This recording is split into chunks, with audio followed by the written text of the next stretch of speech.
À la Louvière, la salle Histoire de voir accueille jusqu'au 26 novembre une exposition de photographie, expo intitulée La biodiversité menacée. Yvan Barbier y présente de très beaux clichés d'insectes et Jean-Christophe Grignard des photos sous-marines. L'objectif étant de sensibiliser à la fragilité de l'équilibre de la nature. L'occasion pour nous de réaliser le portrait de ce passionné de photographie et de plongée sous-marine. Denis Colette a plongé en sa compagnie dans une carrière de Dour, image réalisée par Gilles de Beul. Jean-Christophe a deux passions, la plongée sous-marine et la photo subaquatique. Deux passions fort techniques. Son plaisir, c'est d'être en dessous de l'eau et d'observer. Ces clichés sous-marins, il les prend aussi bien dans la carrière belge qu'en mer Rouge. Avec beaucoup d'observations et de techniques, les résultats sont surprenants. Objectif de son exposition intitulée « La biodiversité menacée » aux splendides photos prises en Égypte. L'objectif, c'est effectivement sensibiliser par le beau, par les animaux en liberté et par justement des clichés, la beauté exceptionnelle et attirer l'attention des gens sur le fait qu'elle soit effectivement menacée. Parce que quand on regarde vos clichés, ce que vous filmez, ce que vous photographiez, les poissons, ils sont bien, quoi.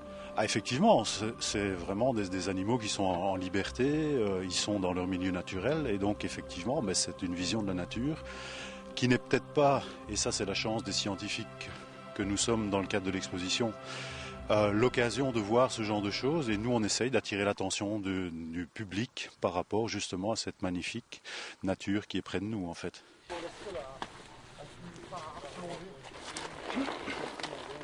Pour prouver ce qu'il affirme, il nous emmène pour une plongée dans cette ancienne carrière à Dour, près de Mons. Vérification du matériel, formation des groupes, briefing d'avant-plongée. Dans l'eau, à 12 degrés, c'est parti pour 35 minutes d'observation en apesanteur. Détrompez-vous, les carrières belges ne sont pas des mondes inertes. D'abord, la plongée, c'est un sport loisir, donc c'est un sport plaisir. Maintenant, la photo, c'est une deuxième passion que j'ai la chance de partager avec la plongée. Mais il faut pouvoir d'une part s'entraîner, mais d'autre part, il y a toute une série de choses extrêmement intéressantes et une faune magnifique ici à découvrir en Belgique. Alors déjà, c'est deux passions, comme vous le dites, donc ça c'est vraiment quelque chose d'extraordinaire. Et la plongée, c'est avant tout un plaisir qui permet de découvrir des paysages extraordinaires qui ne sont pas nécessairement accessibles au départ à tout le monde. Mais comme c'est d'abord un loisir, c'est un plaisir, c'est pas très compliqué de franchir le cap et de devenir plongeur pour pouvoir vraiment découvrir des mondes merveilleux, que ce soit en mer Rouge ou en Belgique, et de découvrir un autre regard sur un environnement qu'on ne connaît pas.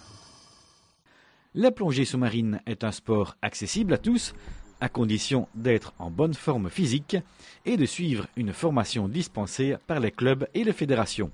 Les conditions dans lesquelles on plonge ne sont pas toujours faciles et donc on prépare très bien nos plongeurs et lorsqu'ils sont à l'étranger, ils sont reconnus en tant que tels. Sébastien est sapeur-pompier plongeur au service incendie de la Louvière. Il allie aussi son métier et sa passion subaquatique. Il suit avec intérêt les clichés de Jean-Christophe. Grâce à lui, je crois que je vais justement essayer de passer dans l'activité photo sous-marine, puisque, comme je vous ai dit, c'est l'aspect apesanteur qui, moi, me plaît. Et justement, là, pour prendre des clichés sous-marins, il faut vraiment avoir une bonne flottabilité. Notre plongeur photographe ne manque pas d'idées. Sans doute, sa prochaine exposition s'intéressera uniquement au monde sous-marin de nos carrières belges. Monde méconnu du grand public, si proche, tant décrié, mais passionnant à découvrir.